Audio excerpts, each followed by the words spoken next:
I want to share with you a beautiful thought on last week's Torah portion. I heard this during Shabbos last week.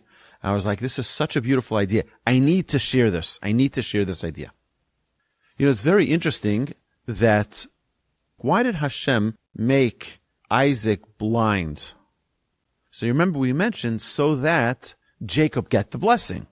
So that Jacob will be able to masquerade as Esav, and then he can get the blessing. But I don't understand.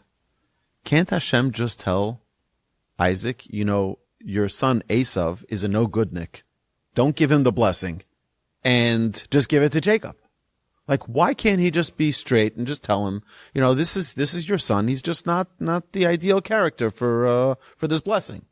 Why does Hashem make Isaac blind so that he not know that he's giving the blessing to Jacob instead of just being straightforward about Esav?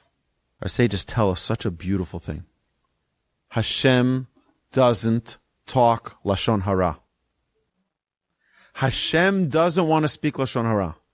So Hashem goes out of his way so that he not have to say something negative about one of his creations, that Esav made poor choices in his life. And I think that's such a beautiful idea for us to always remember. You know, we see the same thing with Joshua when Joshua took the land of Israel. And he said, when we captured Jericho, no one touched from the spoils. Now, there was a family that did touch the spoils. And Joshua didn't know who it was. So he does this whole system of trying to figure out who it was. And he turns to God. He says, God, why don't you just tell me who it is? Why do I need to figure out this whole way? God says, what am I, a gossip monger? I just talk negatively? It's such a powerful thing for us to realize the importance of clean speech, of not allowing ourselves to utter a word that is impure, and even going out of our way to ensure that the dignity of someone else can be maintained in a proper way, and not talking negatively about another person.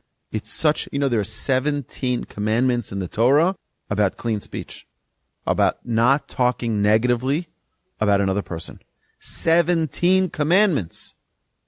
It's a very important lesson for us to learn and to know and to remember constantly. Never speak Lashon Hara. Don't talk. And the Torah always uses a clean language. We mentioned this when we talked about in the Parsha review of Parshas Noach.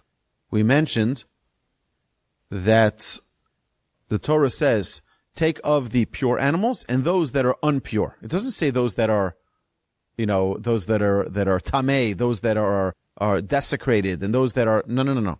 Use a clean language, impure. And that's an important lesson. The Torah always uses a clean language. Hashem should bless us all. We should always have positive things to say about everyone at all times.